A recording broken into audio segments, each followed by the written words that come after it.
Attention restaurant operators, get ready for the 29th Annual Menu Masters, the culinary event of the year happening May 16th at Morgan Manufacturing in Chicago. Presented by Nation's Restaurant News and sponsored by Ventura Foods, this premier gathering celebrates the industry's most iconic innovators and showcases the winners of the prestigious Menu Masters Awards. Plus, you don't want to miss the epic after party, where the vibe is cool, the music is hot, and this year's party swag is top-notch. Join fellow tastemakers and industry leaders for an unforgettable night of inspiration and connection. RSVP today at the link in our show notes. Early registration is strongly recommended as this event sells out every year. Domino's is dealing with a lot of discounting from competitors. A Jack in the Box franchisee is suing the franchisor, and 2025 was not kind to fast casual restaurant chain sales growth. Welcome to Restaurant Daily, your daily dose of the most important news in the industry from the editors of Restaurant Business and Nation's Restaurant News. I'm RB Executive Editor Lisa Jennings. And I'm NRN Editor-in-Chief Sam Okus. Domino's reported first quarter results Monday before market, including a 0.9% increase in same-store sales, which fell below analysts' expectations and sent the company's stock price down nearly 10%.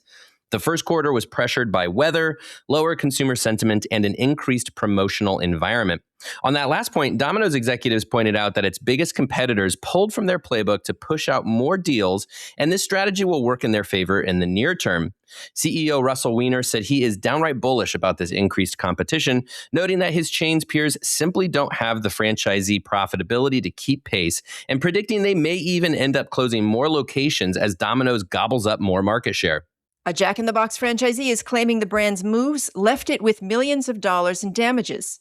Gulf Coast Jacks, which acquired 35 locations from the company in a pair of deals in 2017 and 2018, is accusing the fast food franchisor of leaving it with excessive rent after Jack in the Box sold its real estate in the sale-leaseback deal. Gulf Coast also accused the brand of building restaurants too near its locations, siphoning off sales. And it accused the brand of a series of marketing failures. Jack in the Box says that the claims are, quote, without merit. Ever notice that KFC's and Habit's value deals look familiar? It's because the chains are taking a page from the playbook of their sibling chain Taco Bell. The fast food Mexican chain has had success with its $5, $7, and $9 Lux boxes. Habit sought advice from Taco Bell and came up with value meals priced at $6, $8, and $10. KFC did something similar. The strategy reveals some of the cooperation between the Texas-based Yum's different brands as they seek one another out to solve problems during a difficult period. Executives with the chains spoke at the Restaurant Leadership Conference with NRN's Alicia Kelso. Sales among fast casual chains cooled a bit in 2025. Sales among fast casual chains rose by 6% overall among the top 500 restaurant chains to nearly $77 billion. But that growth rate marked a deceleration from the past 3 years, when fast casual chain sales grew an average of about 9%. Still, unit growth among fast casuals was up 5.1%, an increase from the 4.8% unit growth in 2024. Among the top 10 fast casual chains, Shake Shack's sales grew the most last year, with more than 15% growth, followed by Jersey Mike's, which grew sales more than 12%. Panera Bread was the only brand in the top 10 fast casuals to see sales decline. The bakery cafe sales were down nearly 3% last year. Whenever restaurant folks gather these days, the topic of AI is likely to come up, and that was definitely the case at last week's Restaurant Leadership Conference. The conversation continues to become more pragmatic. Some topics included the importance of training staff to get the most out of AI and the looming question of who will foot the bill for AI when it stops being heavily subsidized. For more tech takeaways from the event, read Tech Check on restaurantbusinessonline.com. Long John Silver's partnered with Frank's Red Hot Buffalo Sauce on 3 limited-time offers. The lineup leads off with buffalo shrimp, featuring battered grilled or popcorn shrimp tossed in the sauce.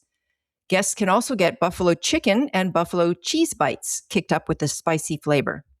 Additionally, the fast food chain continues its rotating $6 basket promotion, this time filled with hand-battered chicken, 2 hush puppies, and a side. New data from Tillster shows that the current value war environment is likely having an impact on consumer loyalty. The report shows that 45% of consumers believe their restaurant has changed in the past year, up from 1/3 the year prior, because they no longer believe the experience is worth it. Consumers indicate they're chasing more than just deals and prefer experience, service, innovation, and more. According to conversations at last week's RLC, consumers want to feel like their restaurant experience is worth it and to ensure they're getting something they can't duplicate at home as their discretionary income becomes tighter. Mountain Mike's has named Ryan Lulo as its new chief financial officer.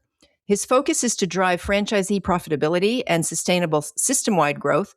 He previously served as the chain's controller and was promoted to vice president of finance in 2021. Mountain Mike's finished 2025 with 321 units, marking a 7.4% increase year over year, according to Technomic.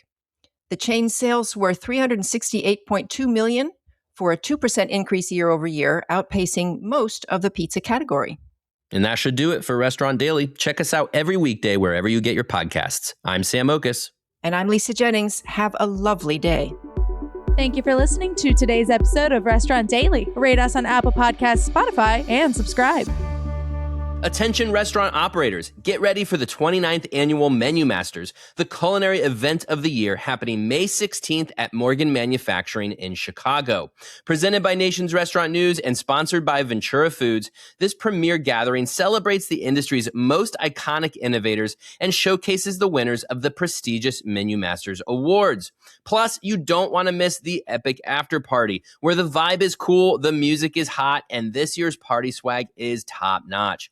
Join fellow tastemakers and industry leaders for an unforgettable night of inspiration and connection. RSVP today at the link in our show notes. Early registration is strongly recommended as this event sells out every year.